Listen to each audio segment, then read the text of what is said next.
Hi, I'm Kimberly. Welcome back to the Success Series Talks.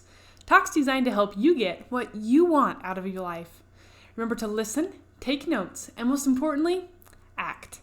So, when I was younger, a couple of years after graduating from high school, I was getting ready to go on a Christian mission to the Philippines. I had moved back into my family's house to prepare myself for this new opportunity and adventure. At the time, my family lived next to my grandpa who owned a farm. So that summer, as part of a way for me to make some money, before I left in the fall, he had me start working on his farm, moving pipe.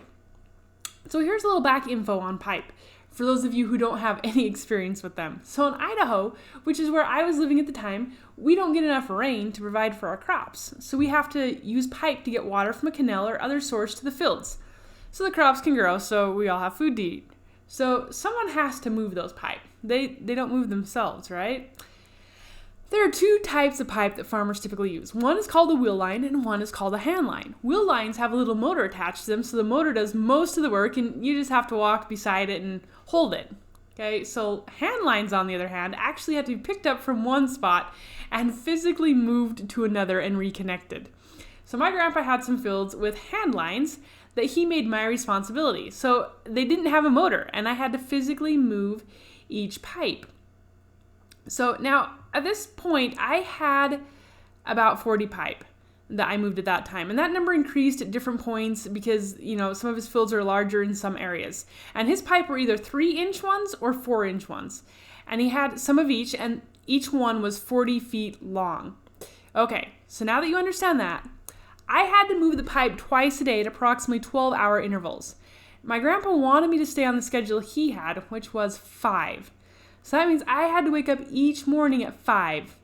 Getting up each morning at that hour was not something I enjoyed. I wasn't an early morning person. For that matter, I'm still not. And it was a bit of a struggle for me. The first day I moved pipe, I remember I came back more than 2 hours later. So now anyone who has any experience with pipe knows that the time I took for only 40 pipe was really bad. When I pulled in at about 7:30, my grandpa was close to where I had parked the truck and he said to me, "Are you just getting back from moving pipe?"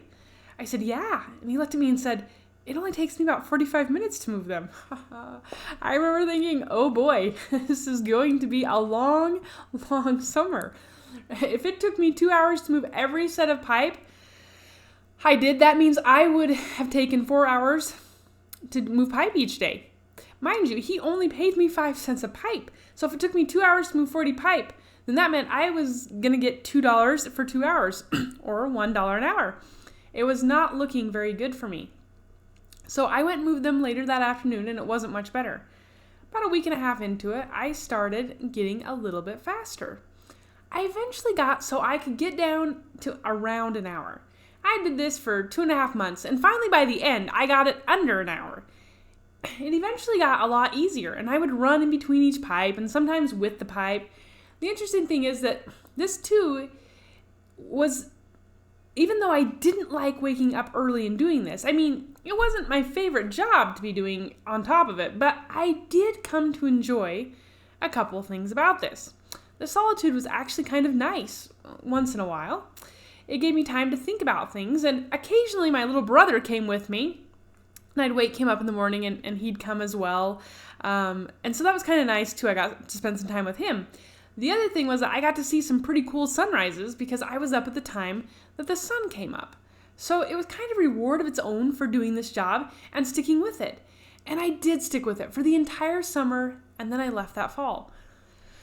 So when I started, it was really, really hard and it was painful. My wrists and arms and shoulders and back really ached. The next day, they ached even worse than the first day, and that kept going for like a week before they finally stopped hurting worse every day. And it was hard. I didn't always enjoy it. But because I kept doing it, eventually my muscles got stronger and I got in really, really good shape. So in life, we kind of have a similar situation. Okay, there are things that we do and we do them and they come naturally to us and they're easy. And we're pretty good at them, and for the most part, we're excited and we like to do them. Then there are other things that we try, and maybe the first time it doesn't go so well. Well, when that happens, we have a couple of choices. We can quit, and some people do. every time something isn't easy for them, they just stop. I had a student, and one day she told me that if things weren't easy for her after the first couple of times, then she didn't keep going. She told me that she'd once started piano lessons, but after about the third time, she just realized she wasn't naturally gifted, and so she quit. She told me she does this with everything. This teenager is set up on a very interesting path, because chances are that most things in life aren't going to just come the first or second time that we try something. So she set herself up to have more problems in the future as a result. As we keep trying things, most of the time they're going to get easier and we will get better. Ralph Waldo Emerson said that which we persist in doing becomes easier to do. Not that the nature of the thing has changed, but that our power to do has increased. So the reason why the pipe got easier as the summer went on had nothing to do with the pipe changing. They did nothing. They stayed stagnant. They were that part that doesn't change in an equation in math, So they stayed the same. The only thing that changed was me. I changed. I became stronger. I became better. I became faster. And that was empowering. That was an amazing feeling to develop and look back and know that it used to take me over 2 hours and now it was less than an hour. It made me feel like I could do anything if I could accomplish something like that. The interesting thing is that life is going to throw some interesting things at us, and we're going to need to feel like we can accomplish something. Sometimes we don't get to pick. My student, she sometimes chose things she wanted to try, and if it didn't work out, then she just quit. But what happens when life throws something at you that you didn't get to choose, that you didn't want, and that you didn't plan for, and that you have no ability to get rid of? How do you just quit that? If quitting has been your habit your whole life, every time something doesn't go the way you wanted it to, or it's not easy, then how do you handle a situation like this? There are ways to quit, though I don't recommend them. The better way is to get used to doing hard things now.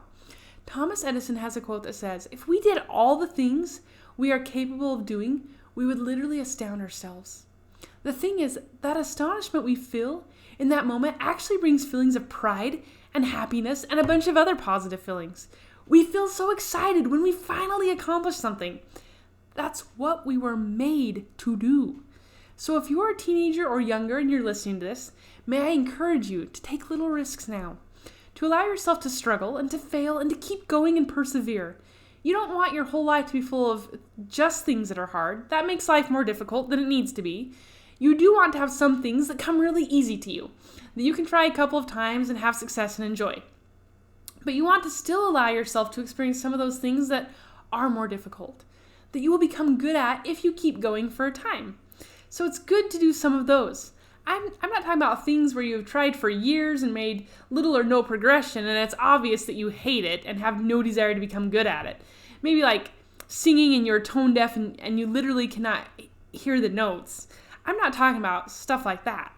That is just frustrating with no purpose. I'm talking about things that where if you keep doing it, you will improve and become better. If you see improvement, keep going. Don't give up. Push past the next barrier. The other thing is, if you are older and you're doing this, it's okay. It's okay if you haven't had this habit all your life. Maybe your habit has been to quit, so you've quit everything when the going got tough. Maybe you quit several jobs, not because you hated them, but simply because they were challenging and you didn't want to put in the time and effort to be good at them. It's okay. You can't change the fact that you did that, but you can change how you will be starting today. You don't have to keep the same pattern you set in the past. That's the great thing about us as humans. We are the variable that changes. We don't stay the same in the equation. We have the ability to change the equation's answers by our choices and the things that we do, the habits that we form. One more thought for those of you who are parents. I want to discourage you from taking on the tendency to jump in and help someone at the first sign of trouble or stress. It isn't in someone's best interest to be protected from just everything that could ever happen to them. Just imagine for a small moment the following scenario. I know some of you are going to think this comparison is really ridiculous, and it is. But here is the thing. We all have to understand. If we understand how life works, then trying to protect someone from everything emotionally, spiritually, and mentally painful is just as ridiculous as this. Okay, so imagine if when your child was born, you had said, I don't ever want them to fall. So you go ahead and let them learn to crawl because, that doesn't involve falling. But then they started to walk. And every time they did, you just started strapping them in a stroller. And you never let them get up and stand or walk. Then when they finally got too big for a stroller, you strapped them in a wheelchair. What would happen over time is that their physical muscles in their legs would literally deteriorate and they wouldn't develop the way they were supposed to. And soon that child would be unable to ever walk. Even as an adult, they wouldn't be capable of doing things like that. Now, this is ridiculous, and I think we can agree that most people would never do something like that. Well, when parents try to protect their kids from feeling any emotional, mental, or spiritual pain, the same type of crippling happens. Maybe they think, I will just protect them while they are young and tender, and then when they're adults, they'll be okay to handle this kind of stuff. So, if the schoolwork is too frustrating, they just do it for them. If the game is too difficult, they just take control and get them past the hard spot. If they try to fix something and can't get it at first, then they just go ahead and take the thing and fix it for them and hand it back to them. The problem is, if they don't grow up with the belief that they can do hard things and persevere, then it is very difficult for them to accomplish those things as an adult. It affects them later on. Another example of how this works and how this happens is if I were to take a chicken egg. And I knew it was about to hatch because it had little cracks in it. So I sat down and started to wash it. I noticed that soon a hole appears and there's a little beak. I watched this for hours. And that little chickie isn't progressing very fast. How this works is that the chick doesn't just bust out of the shell in one grand moment. What it will do is break off parts of its shell and then it takes a break, even sleeping at times. This is hard work and it tires it out. As a matter of fact, if you watch it, the chick will be breathing pretty hard. Every now and then, people who don't understand this process may try to intervene, and they may think that it will help it so it doesn't have to struggle so much. So then they chip away the egg for them. Well, this can be damaging for it and it can lead to it dying. You see, the struggle is necessary for its lungs and for it to keep from bleeding to death. Without this struggle and process, it can cripple or kill the bird. It will have been weakened by someone with good intentions trying to help. The same thing is true of butterflies. If you have one in a bottle and you start to see it break through and think, I will just help it, you can actually kill it. It won't get the blood supply it needs to its wings and it won't make it. I once read a book by Thomas J. Stanley called The Millionaire Next Door, and he did a study on ordinary people making, average incomes that were pretty decent, who save and invest their way to become millionaires. He was talking about one of the problems in life that some of these people have had once they have become millionaires, and they worked hard and were the first generation. Then they think to themselves, I don't want my kids to have this same struggle. It was hard. So I'm going to take that away from them and I'm going to let them have all these things. I'll teach them about money and that will be good enough. So they give them a car and they think, I don't want them to struggle, so they don't make them get a job in high school. And I'm not going to make them get a job in college either. I just want them to focus on their studies and to do the things they need to do. And I'll just pay for everything. So the problem with this is that when that happens, very seldom will the second generation also become millionaires, outside of gaining an inheritance later on. But as far as them working their way up, they won't. Why? Because they never learned how to struggle or how to get past the struggle. They never learned how to develop themselves emotionally. So emotional intelligence is a fact of success. It is necessary. So we have an IQ, which is intelligence quotient, and is mostly mathematical and language ability. This is what we think of in terms of people being smart and their brain capacity. But this isn't the biggest determiner of success. So people have done some studies on this, and there are a lot of people running around out there who are valedictorians, who haven't been as successful as you would have thought they were. In high school, everyone would have voted them most likely to succeed, right? Well, they found out that there is something even more important than intelligence, and that is your emotional quotient. There are books written about this and tests you can take to determine your emotional quotient, and then if you're reading the book, they can help you to figure out ways to develop your quotient. The good news is that it can be developed. So if you take the quiz and you're kind of low, don't despair. You can do some things that will increase it, some habits and changes that you can make in your life. But they have found that emotional quotient is one of the largest determining factors in a person's success. It's your ability to cope with things when things are hard. And just like the chick or the child learning to walk or the butterfly, the ability to cope with hard things is super important, and to be able to get past those hard spots in life. It makes all the difference. It is something that we can't just ignore. Just like with the pipe, what if my grandpa that day would have said, "Oh, this is obviously too hard for you. I will go with you next time and help you." Well, he would have ended up doing most of the work. I probably would have done around 10 of the pipe that day. Now, how fast would have I progressed and grown if I had done that? Now, it may not have completely stopped my growth, but it would have greatly slowed down, and I would have never become quite as strong, right? If I had moved 10 pipe every day, that's not the same as carrying 40. I was going to become stronger by carrying more pipe more often.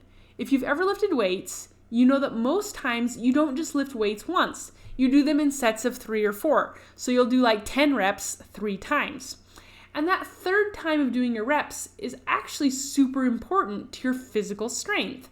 And you won't grow the same as if you only did it once. So if my grandpa had come and taken away that from me, I wouldn't have been able to do as much.